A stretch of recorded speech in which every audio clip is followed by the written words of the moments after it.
So I'm Brad Green. I'm the manager of AngularJS. Thanks again for coming. Tonight, we've got a special guest. It's not one of our normal presentations about something from the Angular team. It's actually from a team that we're very excited about, Firebase. Anant is here from the Firebase team. He's come to present on a little bit of how Firebase works and how it can work with an Angular app in a real-time situation. Anant, before Firebase, worked at Mozilla and did super exciting things. Maybe he'll share some stories afterwards. But now let's just welcome him, talking about Firebase and real-time apps with Angular. Thanks, Brad, and the Angular team for hosting me today. And thank you all for coming. I'm really excited to be here, and I'm going to just dig in. Let's see where the slides at. Can you guys see them? I think we got. All right, there we go. Cool. So today I'm going to talk about Angular and Firebase. So for those of you who don't know what Firebase is, I'll dig in a little bit about that, and then we'll discuss how you can use Firebase along with AngularJS to not have to write a backend for your AngularJS app. So as we know, Angular is great at writing the front end, but a lot of the times web apps need to also have a backend to kind of persist app data, and we'll dig into how Firebase can make that really, really easy for you. So that's what the talk is going to cover. So first I'll dig in a little bit about what Firebase is, what the basics of Firebase are, and then the role of a backend in an Angular app and how Firebase can help out with that. And then we'll do a little bit of code, writing code together. We'll write a simple to-do app, because that's what everyone writes when they first learn something new, that uses Firebase with AngularJS to make a collaborative to-do app that multiple people can use, and hopefully we'll get you guys to participate there as well.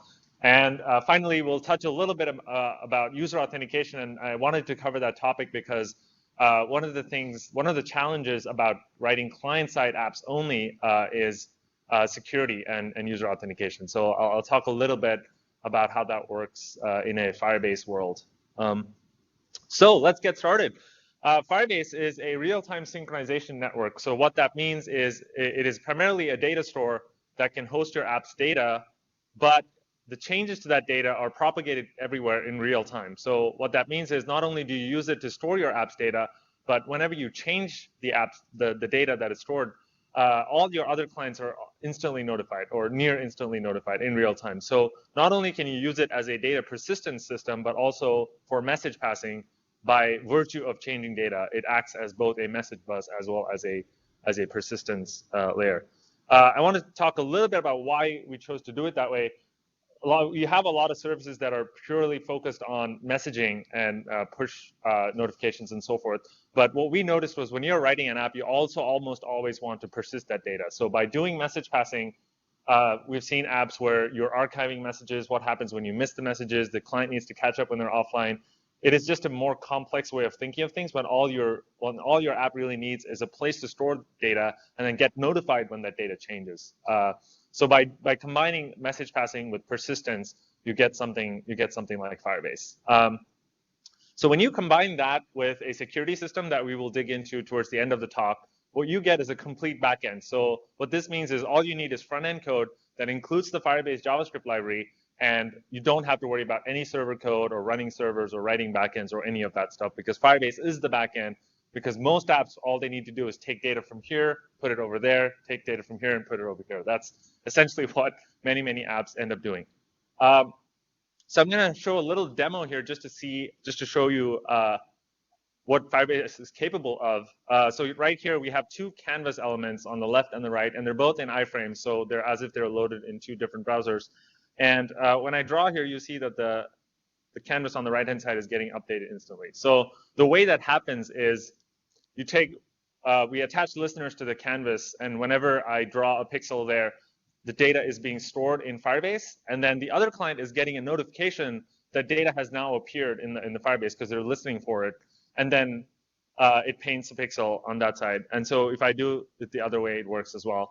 And as you can see, merge conflicts are all reasonably, so you can draw over each other, and last right wins. We have more sophisticated merge mechanisms if required. I will not get into those details, but it is possible. We try to keep things as simple as possible, and it works really great for 99% of applications. One thing I do want to show here is, let me open up what we call the Firebase Forge, which is a graphical debugger for the data that is stored in Firebase. So all data in Firebase is represented by your URL. So in this case, it's hiw-randomstring.firebase.io-demo.com. So that's the URL that the canvas example is drawing to. And when I make changes there, you see data is appearing here. So let's take a look at that. Get out of full screen here. I'm going to clear the canvas, make a note of what happens in Forge. So all the data disappears because I just cleared the canvas. And as I'm drawing stuff, you'll see new data appear. So it's really simple how we represent this data. So it's X and Y coordinate and then the color, because in a full-fledged drawing example, we had other colors as well. But here it's just yellow and X and Y coordinate. And then whenever I make any changes, you'll see the updates appear here. And then when I clear the canvas, the data gets cleared. So this is the easiest way to kind of visualize what the role of Firebase is. It's a data store, but not only a data store. When you change the data, all clients are instantly notified of the change so that they can react appropriately. So that's Firebase. So you can do more than just write drawing apps with Firebase. So on the Angular homepage, we actually power one of the examples here where it says wire up a backend. So this is an example of Angular Fire in action. And Angular Fire is a JavaScript include that you can drop in. So you can see it right here. Along with Firebase.js, you drop in AngularFire.js. It is a binding that helps you easily synchronize Angular models to Firebase, which means that whenever an Angular model changes in one place, it also changes in Firebase, which will then trigger the same model if you had bound it in other clients being updated instantly as well.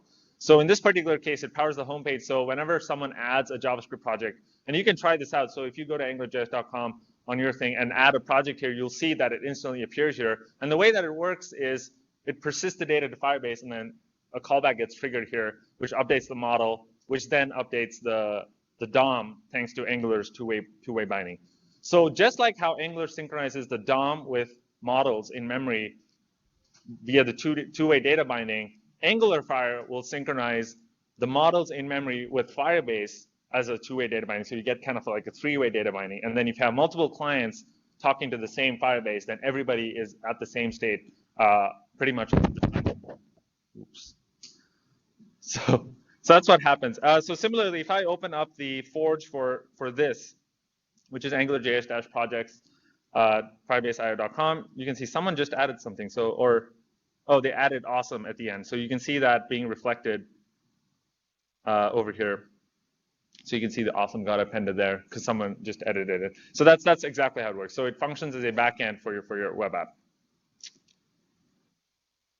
So like I mentioned, so this is an image I just stole from the Angular presentation at Google I/O, which really explains how the two-way data binding works. So whenever there's changes in the DOM, they reflect in memory, and whenever there's changes in memory, they reflect in the DOM. So just as a quick refresher, I'm sure many of you are already familiar with Angular, but over here, I'm saying input type text, ng model equals name. So I'm binding the contents of that input element to a model called name, and then I'm reusing the model here to say hi name. So whenever I change this,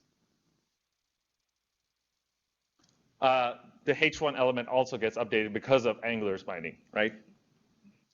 Now with Angular Fire, we extend this synchronization to a cloud database. So we take a model that is in memory on one of the clients and then store that data in Firebase. And then whenever it changes, we send the changes back so that the model is always up to date.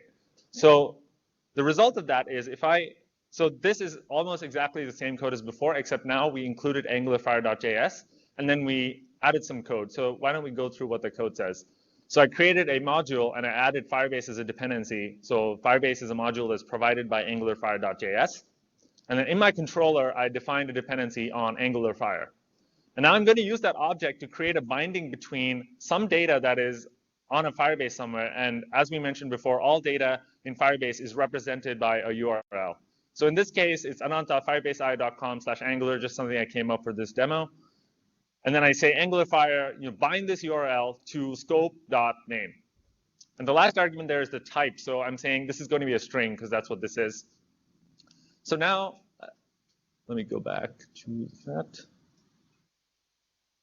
I'm going to come out of full screen. And now when I say, hi, Anant, the Angular's part is working just as normal, like it's synchronizing. But the difference is if I open this in another browser, so let's open Firefox here. So this is another browser. It could be halfway across the world. It doesn't matter. But because the change is, or the data is being stored in Firebase, oops, there we go. So you can see hi Anant over here as well. And I'm going to open this URL. So I'm going to copy this URL over here and paste it in here. And you can see the data is here. Now, any place I change the data, it's going to reflect in the other two places. So if I change this to everyone, you can see that it updated in Firefox, but it also updated in Firebase Forge. Similarly, if I clear the data here, it gets reflected in both places. So with just a couple lines of code, we have taken a model. So this is kind of a big deal. So think about it. Just with a couple of lines of code, we've extended the two-way synchronization between just a single client to many, many clients. And you can have hundreds of thousands of these clients. And it will all scale up because you don't have to worry about scaling up or anything like that because you're using Firebase as the backend. We'll take care of making sure that all the users that use your website are taken care of. So this has traditionally been really hard to do. So think about what you would have to do if you didn't have Firebase to implement this kind of a real-time update. So if you entered something, you have to listen for changes, and Angular will help you with a little bit of that. You can use scope.watch or something to know when there are changes. And every time that change happens, you'll have to efficiently update the server via some REST API. So you have to come up with some API to represent all these changes. Then you'll have to implement the REST API by writing, a Node.js server or Ruby Rails or something on the server side, write a whole bunch of server code, and then have that server be scalable to thousands of clients, depending on how popular your app is, and then have each of your clients then watch for changes, either by long polling the REST API or creating some kind of WebSocket protocol on your own. So there's just a ton of work that needs to go behind doing this kind of thing. But with Firebase, you just go to firebase.com, you sign up for a Firebase, you drop in AngularFire.js as a dependency in your app, and with just a couple lines of code, all the state can be synchronized. Okay, so now that we've done that, let's do something a little bit more complex. So that's just synchronizing a single string across multiple clients. So that by itself is kind of hard to do if you had to do it from scratch, but let's see what Firebase is capable of, something a little bit more than that. So when I say complex, I'm not going to go super complex. We'll pick a to-do app, because that's what everyone does. And we'll pick a to-do app that someone else has already written. It's called To-Do MVC. Some of you might be familiar with this. So it's just a to-do app that's written in a bunch of different frameworks. And of course, Angular is one of them. So what we're going to do is take the Angular To-Do MVC example and then port it to be collaborative so that multiple people can add to-do items at the same time and see what other people have added. And also have the state of each to-do item synchronized across all clients. So if I completed a to-do item, then I want that state to be synchronized as well. So let's just dig into some code here. So I already cloned the to-do MVC app. So let's go step by step. So there's index.html. I have to make almost no changes here. The only change I need to do is add AngularFire and Firebase.js as dependencies. That is not the right URL. So let's see. It's in my clipboard history somewhere. So here, I've added Firebase.js and AngularFire.js as dependencies. These are just as normal. So that's all the changes we need to do to index.html. Now let's go to app.js. Here we have var2do MVC is a new Angular module. I'm just going to add a single dependency. Right now it has none. I'm going to add Firebase as a dependency. Firebase is a module that's provided by AngularFire.js, which we included earlier in index.html. Now, in the to-do controller, the to-do MVC app uses to-do storage, which is a wrapper over local storage to persist the to-do items. We don't need that. We're going to replace or we're going to add AngularFire as a dependency. And we're going to use AngularFire to persist the to-do items instead of to-do storage. So I'm just going to comment this line out here because we're not using to-do storage anymore. And I'm going to say anant.firebase.io.com/todos. So some URL. And then now I'm going to bind the data that is at this URL to scope.todos, which is what to-do storage was doing. And the way I do that is I say Angular Fire, URL, scope, to-dos. And then what happens is Angular Fire returns a promise because we have to go and fetch the data from a server that's asynchronous. You don't want to be blocking on this. And Angular plays really well with promises. So you can just directly assign this to a scope variable and just have the promise resolve itself. And you don't have to worry about it. What we do want to do, though, is some of these functions over here, like scope.addToDo, we don't want people to be adding to-dos until the promise is resolved. So what I'm going to do is I'm going to say .then function, and I'm just going to move everything inside the promise. I'm going to go all the way to the end here. And that's it. Now, the one part that we're missing is the old code was relying on a variable called to-dos to point to scope.todos, so we're just going to do that here. We're going to say var to-dos equals scope.todos. And scope.todos will now point to a valid thing because we have associated that URL to scope.todos via Angular Fire. So this line right here is what does that. So inside the promise, after the promise has been resolved, you can rely on scope.todos pointing to the latest data that is available to Firebase. And when you're starting from scratch, it's going to be empty, but then you add a to-do, and the add to-do function just modifies the scope variable, right? So it's like saying scope.todos.push. So there are no further changes required. You build your Angular app just as you normally would have. So you would modify the models as when you need to. And Angular Fire will be watching for changes to the model. And when they occur, they will be synchronized to the server. And then similarly, that server change will trigger changes on models elsewhere. So everywhere else where you have bound this URL to a particular Angular model, right? So that's why this example is going to work. So you can actually join in the fun here. You can go to, let me see, I'll open it up here. Go to firebase.github.io/angularfire/examples/to-do-MVC. So I'm going to open this. Oh, someone's already added a bunch. That is cool. All right. So I'm going to open this in two. So none of those are my to-dos, by the way. Those I write pretty crappy code. So I'm going to open two windows. So this is Firefox and this is Chrome. So these could be, so they don't share local storage, right? So you can't expect to write a to-do in one place and have it appear on the other. But the main point being here is that this could be any of your browsers, or this could be a browser halfway across the world. It doesn't matter. All the data is being persisted to Firebase, so everything is going to be synchronized all the time. So if I check an item here, you can see that it almost instantly checks over there. Similarly, I do it the other way. Someone unchecked it. Thank you. And then if I delete items, they go run for 10 miles. New items appear instantly. Add more to-dos. Thank you. So as you can see, you can have literally thousands of people working on this collaborative to-do list. Like all of you in here could be on this web page right now, and everything works. So when we released this demo, it was the world's first to-do-based chat room, because what happened was we had a bunch of people on this website, and they're all chatting with each other using to-do items. So it does make for an interesting demo. All right, cool. So it is scalable, and it's really easy. So all you saw, we took an existing Angular app that was persisting models to local storage, and we added a couple of lines of code to associate the models that already existed to a Firebase URL. And now you can see that the app is now real-time, and it's collaborative, and can scale to many, many, many users. So that's really what.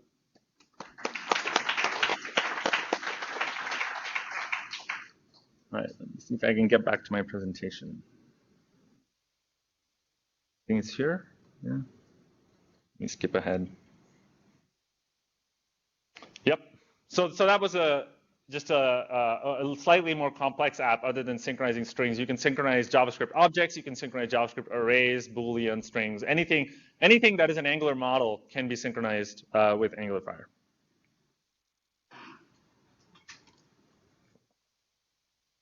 Now in that to-do app, anyone could get on the web page and start adding items or removing items. There was no security because we opened up the Firebase so that anyone could write to it or anyone could read to it. In a more realistic scenario, you want to lock down user data. So you want to be sure that users can only modify data that they should have access to. For example, if I sign up on a site, only I should be able to modify my profile. Nobody else should be able to post comments as if they were me. So there's security and authentication are very, very important pieces for web apps. And the way that you traditionally do them is by writing some server code that enforces security. So you have a database on the back end, and you have some server code that mediates access to the database by checking credentials via cookies or any other authentication mechanisms that you might use to say, okay, are you user X? Then you're only allowed to write in this table over here. And this approach has traditionally been really error prone, because then your security system is enforced as code. So someone has to review the code to say, are you checking for access at the right places and so forth.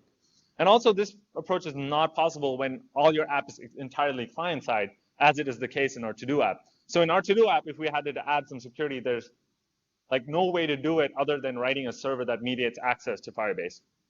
So authentication security has traditionally been a big problem with client-only apps. And so with Firebase, we did a lot of thinking. I think we've kind of come up with something that's really interesting.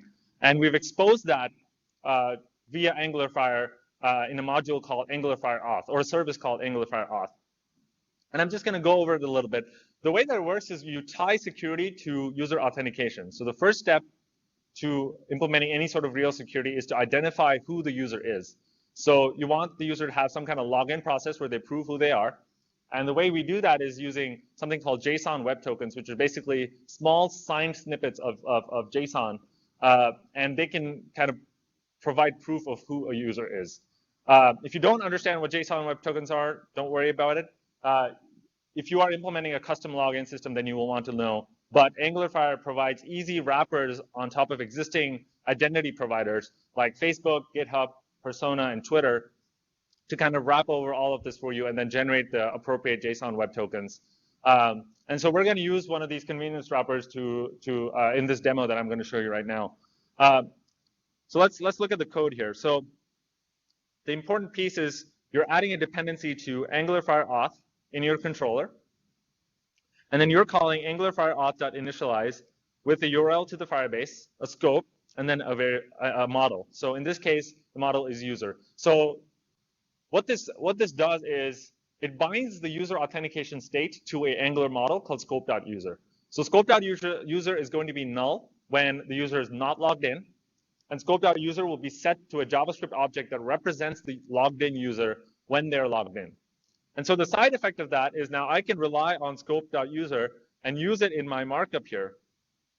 So I can say span ng show user, user.name, and then show a logout key. So this is when the user is logged in, show the username, and then show a logout link. If the user is not logged in, so I can use ng hide user, I can show a login button. And then these buttons call the logout and login functions. And those are simply, they're very simple. They're defined. Scope.login is AngularFire Auth.login with Facebook, but that string could be GitHub, Twitter, any identity provider. Scope.logout is AngularFire Auth.logout. So actually, before we go into the security rules, let's take a look at this in action. So we have a little demo app here. It's called FireTube. Let me actually log out so that refresh. So FireTube is just a video commenting site. So there's a YouTube video, and I want to be able to add comments. Let's define some characteristics for this app. I don't want people to be able to write comments if they're not logged in. Okay. So I'm currently not logged in. I get an alert that says you must be logged in to leave a comment. How did this work? So let's take a look at this code. So this is firetube.js that's powering that web page that you just saw. You saw this already, AngularFire Auth.initialize with a URL, scope, and a user. In scope.addComment, which is a function that's called when the user tries to submit a comment, I say if not $scope.user, you must be logged in to leave a comment. So this is the code that's being triggered. Because scope.user was null because I'm not logged in, you can say, hey, you need to be logged in to post a comment. Else, I'll add a comment. So let's see how the rest of it works. So, I'm going to log in. In this case, we're going to log in with Persona. So over here, you'll see scope.login is AngularFire Auth.login with Persona. So I'm going to click login. I'm going to get a Persona pop-up. I'm going to log in with my email. Now, when I do that, scope.user is going to be updated. So over here, you can see as soon as the login succeeded, I can show my email address and then a logout button. It's just that easy. And then now if I try to submit the comment, it goes through. Because now I'm logged in, and the comment shows up on not just this client, but also any other browser that you might visit. And if I try to add something here, it's not going to work because I'm not logged in. So this is how you implement a simple form of user authentication. The AngularFire auth provides other useful utility methods.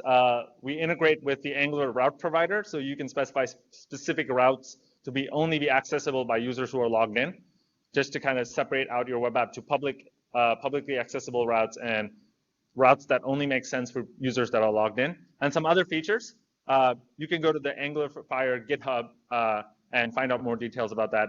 But we do more than just the login logout piece, which you just saw. Get back to the presentation. Here it is. Cool. So now you might be asking, okay, so that seemed pretty silly to say if not scope.user alert, you can log in. Now that's not real security, right? So someone could always go into the web console and then try to write data directly to Firebase using the Firebase API. How does Firebase know whether the user is logged in or not? So the way that works is through these security rules. So on the server side, when you're deploying your app, you have to tell Firebase, or you can not have to. So Firebases by default are open. Anyone can read or write to it. But you can lock down access to a Firebase using declarative security rules. So this is the big difference that between the way security is done in web apps today, which is security is enforced by code that is mediating access between your REST front end and your database. But in Firebase, it's more declarative. So this means all your security rules are in one place, can be easily audited by someone, and they're not expressed in code, so there are lesser chances for bugs. So what does a declarative security rule mean? It means that when the user logs in, so remember we talked about JSON web tokens. When a client provides a JSON web token to Firebase, we authenticate that user and verify the signature on the JSON web token to verify that the user is really who they say they are. And then we run these security rules every time someone's trying to read or write data to Firebase. So read rule is executed at read time. So in this case, read is always true, which means anyone can always read data, even if you're not authenticated. But in this particular example, in the write rule, I say auth.id equals user ID. So let's dig in on that a little bit. So here I have a $user ID, which is just a variable. So this means in my Firebase, so anant.firebaseio.com/foo. So in this case, foo would be set to $user ID, right? And you can define this at any hierarchy point as you want, because Firebase is a JSON store. We're a hierarchical data store. Objects can have properties, and properties can have more properties, so you can have a tree structure. And the security rules reflect the tree structure of your data that you're planning to store. So in some ways, it looks similar to a schema. It's a very loose schema about where data is going to fall in Firebase. So if I say auth.id equals user ID, it means that the person who's currently trying to write the data must have the same ID as the location that they're trying to write to. So essentially what you're saying is nobody can write to anant.firebaseio.com/Anant other than Anant. Only if I log in as Anant can I write to that area. Does that make sense? So that's how the declarative security rules work. And we have more expressions that let you do more complex things. And I'd encourage you to look at an example called Firefeed, which is essentially a Twitter clone, but it's built using entirely client-side code. So it's a Twitter-like app that you can post tweets to and respond, but it's written only client-side code. So there's no server here that is enforcing security rules like if I post a direct message to you, then only you should be able to read it and no one else. And someone who's not following me shouldn't have my tweets appear in their timeline. There are many, many kind of security constraints on the data. And Firefeed has all of these security rules expressed in under 60 lines of this kind of JSON that I would encourage you to look if you're interested more in the security aspects. But this is why the Firetube example works. Even though we have enforced people not being able to post comments by doing the not scope.user check, if you actually do try to write to Firebase, it's going to fail because you're not logged in as the person who's trying to post the comment. So that's how security, so you can have end-to-end security without any server code with Firebase. That's essentially the gist of it. So we already showed the demo, and I think that's the end of the presentation. Yes, so to summarize, AngularFire will help you synchronize your Angular models across multiple clients. You can enforce security if needed without any server-side code as declarative JSON rules. Finally, I hope that was clear, and the AngularFire auth as well as the AngularFire API itself is relatively new, something that we've cooked up in the last month or so. And so what we really love is your feedback on, please play with it and give us your feedback on how it's working. If you're building a real-time app that needs to kind of persist this data and have it update in real time, give AngularFire a try. If you want user auth in your app, give AngularFire auth a try. And please send us feedback on what do you think of the API and how we can evolve this in the future. You can email me, anant@firebase.com. And that's it.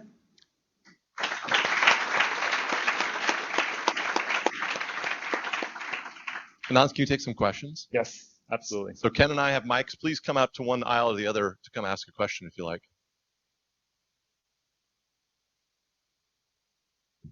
Hi. Hey. Can you tell us something about the technology behind Firebase? What's actually going on behind the scenes? Yeah, a little bit. So we have some Firebase members in the back who might be able to answer this better than I. But Firebase was written from scratch. It's a Scala server, and we store all the data like in memory, and then we have a custom protocol that runs over WebSockets, and we fall back to long polling in case WebSockets is not available. So most of the time it's WebSockets on modern browsers. So we have this wire protocol that goes over WebSockets that the client sends a bunch of messages to the server, and then we process them and then broadcast it to all clients that are currently listening for changes. So it's just something that the Firebase team has been working on for the last year and a half or so. Hope that answered your question. Okay. So you actually answered one of my questions. Okay. Second question is, how do you sort of differentiate between PubNub or parse, for example? Sure. So I'll take those two separately. So PubNub, I mentioned this earlier in the talk, is primarily a message passing solution. So you have to think in terms of sending messages, receiving messages, and then you have to deal with problems of what happens if a client is offline, how many messages do I buffer, how much history should I keep. Firebase is a data synchronization platform. So that means that, so one of the realizations we came up with is most apps also need to persist data and not just pass messages back and forth. So in a chat example, you want to send a chat to multiple people, but you also want history of that chat being existed in the first place. So by storing data and then listening for changes to that data, you not only get the benefits of message passing, because by virtue of data changing, you're getting a message, right? But also access to all the data that existed beforehand. So we think that this is a better way to approach the problem of distributed data. So that's the big difference between PubNub. With parse, there's a couple of differences. One is our security model is very different, as you saw. So we have this declarative security rule that lets you build client-only apps without any server code at all. And you don't even have to write stuff like parse cloud code lets you write some stuff that needs to execute on the parse server. With this, it's just declarative. It's not imperative. So there's no code that you need to write. You just need to express security. And parse also is a key value store kind of. So you have objects that you persist, but Firebase is more a hierarchical JSON tree structure that lends itself better to some certain kind of applications. It's better to represent data as a tree, because then you can access specific nodes that you really want to use without having to listen to everything and so forth. Yeah.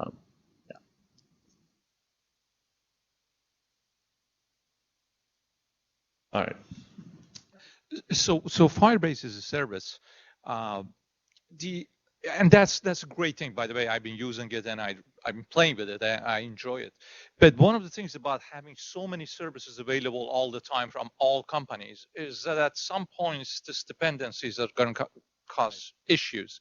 Is this open source? Is it available just in case unforeseen happens and all of a sudden plug is? So a lot of code is open source, but the core Firebase server itself is not. So we have AngularFire itself is open source, and we have a bunch of other libraries that are built on top of Firebase that are open source, but the core Firebase server itself is currently not open source. We're still figuring that out. So dependency is a problem, but it's kind of a symbiotic relationship. So if people don't use Firebase because they're afraid, then it is less likely that we stick around. So it's falls in the same bucket as like Amazon EC2, like people trusting cloud services. We've seen people move towards that trend because it is worth the benefit of you not having to worry about running your own servers and stuff. So even if you were to open source the Firebase, the server code itself, it may not be that useful because you still have to worry about like setting it up on your servers, making sure that it scales well and stuff. So then we would lose the whole as a service aspect of the service. So currently we have no plans, but that's something that we're definitely mindful of, and we'll see if that changes in the future. Just a brief Yep. Are like Android or iOS libraries available? Absolutely. So we have an Android SDK as well as an iOS SDK. Yep. Maybe over here. All right. So as you mentioned that Firebase data is persisted, can you export the data into a Yeah. CSV format or? So JSON, because all the data is stored in Firebase as JSON, you can very easily export it. So on Forge, I can actually just show it to you guys. You have this big export JSON button as well as import JSON button. So your data is yours. So even if Firebase isn't there, like your data is still there. You can export it, you can save it, and then reuse it somewhere else if you need it. Yep.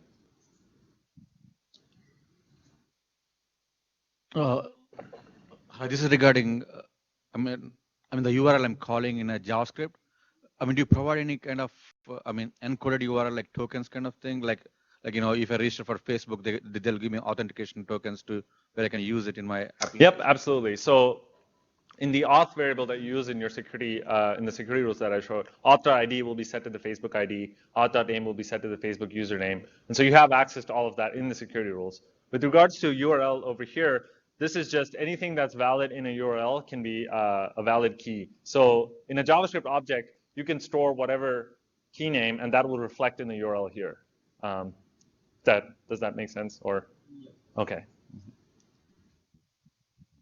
Cool. I have a question about something that is a little bit technical detail. I really like the idea that combine the WebSockets plus the kind of MongoDB, this kind of database. One question is about when some client updates the database, so they should send messages to the database server, and when the application starts, it also start listening on the messages. So when I update something, will I still get a notice back that my data is being changed? Yes, absolutely, you will. So in this case, it's actually I'm updating the data and still I'm getting the notice that data is changes. Is it kind of redundant? No, so this is actually a very important feature.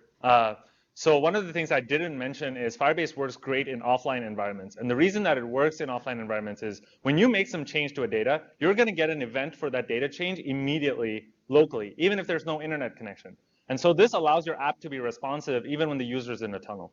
So for example, if in the FireTube example, if I post a comment using Angular Fire, right? So you're going to post a comment and the model is changed immediately, even though the message may not have made it to the server. And the result of that is that the user's comment is immediately visible in the DOM. So as far as the user is concerned, the comment has been posted. And then Firebase will automatically make sure that the message reaches the next time the client is online, and then that will propagate to all the other clients. Okay, so it is actually important that we trigger the local changes, though it may seem redundant. You know that you posted the comment, but we want to fire the event because we don't want you to distinguish between local events and remote events. Okay. All the events just happen on the data. It doesn't matter if it was triggered by your code or someone else's code sitting on a client somewhere else. Okay, cool. Yep. Thanks. All right. Actually, have a couple of questions. The first one is, other than Angular Fire, is there a way to write to the Firebase another API that I can write a process that updates the database? And is the notification still work? Absolutely. So Firebase itself has a bare bones JavaScript API that you can use without any frameworks like Backbone or Angular. Though we do have bindings for Angular and Backbone, many front-end services, but the code looks like this. So if you go on the front page, click on the JavaScript API documentation, you'll get access to the raw JavaScript API that you can use to read and write data. We also have a Node.js library, which you can write data from servers, and then we have an iOS SDK so that you can access that data from a native iOS app, and then an Android SDK to access the same data from Android. And we try to keep the API as similar as possible across all these services so that it's easy for you guys to consume it. And another question is about the security. You talked about authentication and rules regarding identity. What about group level access? Are those supported in the rules? Yes. So because you can, so I talked a little bit about JSON web tokens. So in the case you want to implement groups, you'll have to generate your own tokens that encodes the group information for a user. So if I log in, your server knows which group I belong to. So when you issue a JSON web token to the client, you include the group information in the JSON web token, and then in your security rules, you have access to that via the auth variable. So you can say, instead of auth.id, you can say auth.group. And then now you can refer to data that exists elsewhere in Firebase. So you can have a root.child groups. So if you have a /groups object on your Firebase that lists various groups, then you can do root.child groups.hashchild auth.group, which means that, oh, does the group that exists in the token actually valid or not? So you can implement groups in that manner. So if you go to the Firebase documentation site and go to our security quick start, all of this is detailed. Yeah. What kind of data manipulation can you do with Firebase, like queries or sorting? Yes, good question. So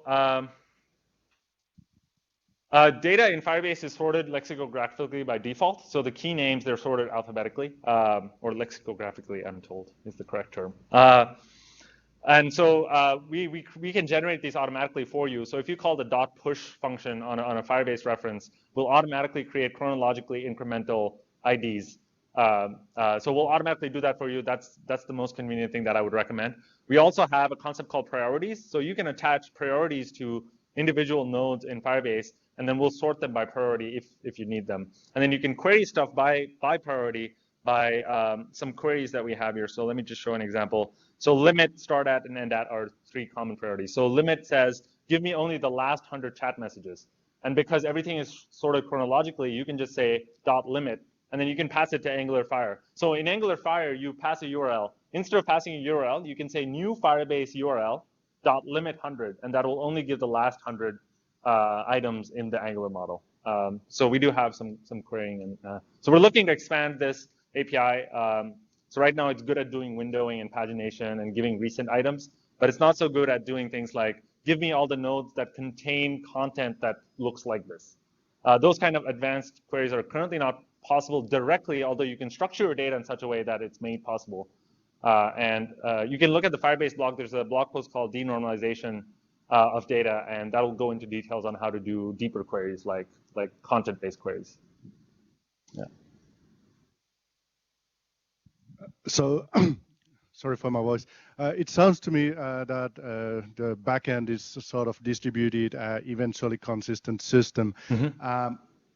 Is there guarantees that the events appear in the same order, or that they actually even appear on all of the clients? Or? Yes. So that's where the priorities come in. So events will always be fired in order of priority. And if a node doesn't have priority, they're ordered in order of like lexicographical order. So all the child added events, for example, if you're using the raw Firebase API, then they will be triggered. If you're using Angular Fire, then the order in the Angular model, of course, it's not applicable to objects, JavaScript objects, but JavaScript arrays, the order will match what the order was when the client added items to them. We do guarantee that. Is there a chance that one client adds something to the database and another client somewhere else adds something, that the order gets kind of inversed? Yes, so in those cases, we will trigger future events to correct the order. So for example, in the internet disconnected cases, if I add an item, I will trigger an event for it immediately, but that may not be correct because someone else may have added an item at that position. So next time when the client gets offline, we will trigger further events to correct that order. So eventually you will have the order that is the canonical one on the server. Yeah. Thank you for the awesome presentation. I have 2 questions. One is about the backend. You mentioned that it serializes everything to JSON. Mm-hmm. JSON doesn't handle like cyclic references. Is there anything you do about this? It shouldn't be possible for you to create cyclic references. So we only support JavaScript data that is serializable. So if JSON.parse and JSON.stringify will throw an error much before it gets to Firebase. Okay, that makes sense. Yeah. The other question is about the offline. You said that Firebase will work offline. Mm-hmm. Does it actually persist stuff on the client so that I can just like reload my browser and the next time I have internet connection, things will just synchronize? Or not right now, though that is coming very soon. We do want to do some kind of more disk persistence. So right now, if you reload the page, you kind of lose the changes because the changes are kept in memory. But disk persistence is coming very soon. Okay. And sorry, one more question. Can you touch a little bit? Can you talk a little bit about the conflict resolution and Mm-hmm. how that works? So in the standard case, you mostly don't have to worry about it because it is last write wins, and you usually don't usually you don't structure your app such that all clients are writing to the same location all the time. So you're either appending to a list, or you're modifying an area that is specific to that client, in which case the chances of conflict are really low. In the case where you are actually all writing to the same location in Firebase, and an example of this would be a counter, we have a transaction primitive. So you can do a transaction on a particular location saying, I want to increment the value at this location by 1. And there's a .transaction function. You can look it up on the docs on the Firebase website. And that'll do it in such a way that there are no conflicts and only one client executes a transaction at any given time. Sweet. So this is kind of more of an implementation question, but my company does on-prem analytics software, and so I don't think I could use Firebase just structurally, but I like the data model, which is sort of a hierarchical tree model where I can store arbitrary, small amounts of data in the leaf nodes, right? Did you guys look into using like Apache Zookeeper at all internally? Like, could I make a janky Firebase with Zookeeper or something, where like it'll tell me when the leaf nodes change and I can subscribe and everything? And then it might be possible. We haven't tried it, but you said you're using Scala, so I'm like, maybe there's a Zookeeper client involved somewhere. So I don't know. So there's Firebase, the people who actually wrote Firebase in the back. I did not have anything to do with the writing of Firebase, but they might be able to answer your question. So feel free to go and chat with them. Thank you. Yeah, thanks. Hi. I have one question. Normally we work traditional database and not non-SQL database side by side. So do you have any advice or pattern which both can work at the same with time? A SQL and, for example, retrieving those user detail from one. Yeah, absolutely. So there's a blog post that I wrote just for you. You should go to Firebase blog and then look at the denormalization post where I go in detail on taking an existing SQL schema and then mapping it to Firebase and then vice versa. So definitely take a look at it. There's a lot of details I don't want to cover because it could get lengthy, but definitely check it out. It's on the Firebase blog. You should be able to find it. Or just meet me after and keep going. Yeah. All right. How you doing? Just a real quick question. Are there any other older browser quirks we have to be aware of or anything like that? Nope. So the good news is Firebase takes care of all of that for you. So we went into painstaking detail trying to run our code on multiple different browsers, and we try to accommodate for all of them. And that's one of the advantages of using a service like Firebase is that as new browser quirks come up, like it is our responsibility to keep up to date to them and make sure the library keeps working as new standards come up and new quirks appear. Thankfully, you don't have to worry about any of that. Yes. I have a question about to-dos applications. And you said that just model change it, all changes going to the Firebase. What about if we need some validation before changes has been applied to Firebase? Absolutely. How it should be done? That is actually a great question. So there's one API that I didn't cover in Angular Fire. It's called an Angular Fire collection. And Angular Fire collection is another service provided by AngularFire.js, which is a more explicit API. So Angular Fire automatically synchronizes a model to the server. But with Angular Fire collection, you have to explicitly call a .add or a .remove function to make changes on the server. So you can listen for changes to models normally using scope.watch or something, do some pre-processing or validation, and then call Angular Fire collection.add on that object if you to explicitly put the data on Firebase. So just go to the Angular Fire GitHub and look for Angular Fire collection, and there's documentation on how to use it. Yeah. Do you support transactions? Yes. So you could go to the documentation here and go to transactions. So here's an example transaction of how to do an increment. So a transaction is essentially a function that takes the current value and then returns a new value based on the current value. In this case, it's a simple counter. That's how it works. And you can do across different... This is across many, many clients. Yep, exactly. Yep. So slightly different question. You mentioned about normally your data structure is a single root, but your pricing is based on data store. So I take it that an application can have multiple roots? Yes. Okay. You can. So it's up to you to structure it. You can structure it. Yeah, exactly. Another one, sorry. Archiving. Uh-huh. You guys do archiving? We don't, but you can export your data as JSON at any time using a REST API.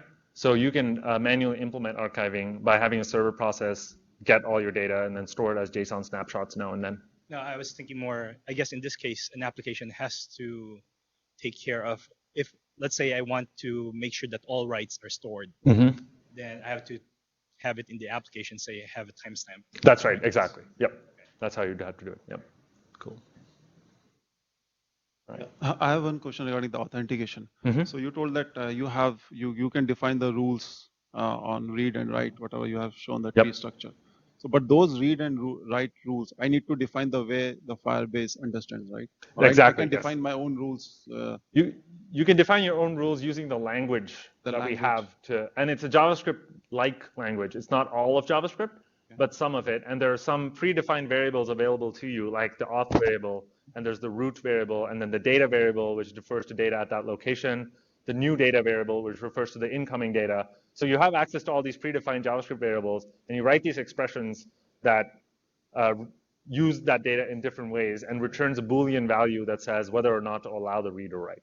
So the rules is also the set of, you have some sets or 21 or 25, some numbers which your Firebase understands. Exactly. It's not like I can define my own rule and then, I can put the rule. No, you can define your own rule, but you have to construct the rules using the language. So think of it as a subset of JavaScript that you can execute at the time the data is trying to be written or read. It's a subset of JavaScript. Yep. Okay. And one more question. So whatever the data exists in the Firebase, can I export and put in the, can I, immediately whatever the data goes Firebase, I want to replicate the data in other Yep. So all the data is accessible as just JSON snapshots, and we have a REST API that you can grab and take the JSON and put it anywhere you want. Okay. So how big, how much data we can store in Firebase? You can store up to, you can store up to 10 megabytes of data at every leaf node. How much you will charge, if data is scalable?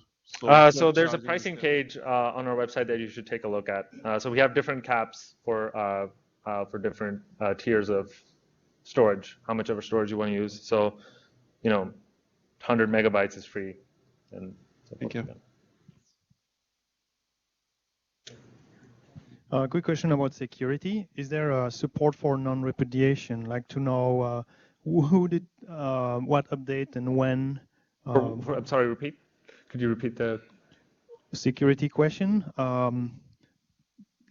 Support for non-repudiation. Is there a way to know who did a transaction and at what time? Like who did an update? Not directly, but you can implement such a system using security rules. So you can enforce people to write the timestamp at which they did a certain operation and store that itself in Firebase. And you can enforce that using the security rules to make sure everyone who tries to do something also adds an entry in a log or something like that. Right. And that's entirely based on a file that you put on the server. So nothing. That's right. It's the JSON file, exactly. And you do it at deployment time when you deploy your app, and no one else has access to it, obviously. That's the way to do security. Okay, thanks. Yeah, my question is again onto the security. I saw that simple login kind of a thing that you could use Facebook, LinkedIn, or whatever the OAuth. The JSON web tokens you mentioned about, are they pertinent to the Firebase domain, or are those tokens available if I have my own backend? No, so the tokens are generated using a secret that is available only to you. So if you go into your Forge for your Firebase and then go to the auth tab, there's secrets here that you can generate, and we always generate one for you. So you take the secret, and then you generate a token using the secret, and we make that easy. If you go to firebase.com and then go to custom login, we have links to token generators for multiple languages, so .NET, Java, Node.js, PHP, Python. So you can provide these libraries with the secret that you have in your Forge, and they will generate tokens for you with arbitrary payload. My question is actually the other way. I mean, I use your simple to authenticate, but I want to access some other resource on my own backend server, but I want to know who actually is logged in right now. So is it possible? Yes. Yep. So that I can send the token which is generated by your API. That's right, exactly. Absolutely. Yeah, so simple login will generate the same JWTs that you would generate if you had generated them on your server. It's the same. Yeah. Right.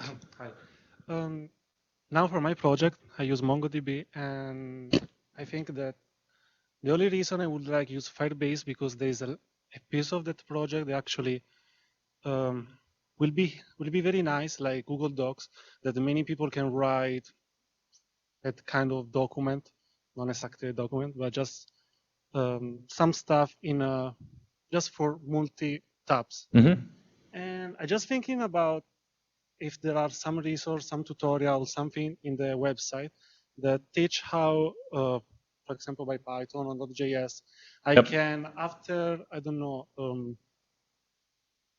save that document, take the data from Firebase and bring on my MongoDB database.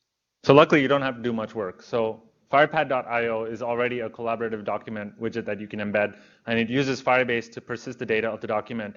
And all changes, it takes care of all the collaborative editing, so it uses a technique called OT, operational transform.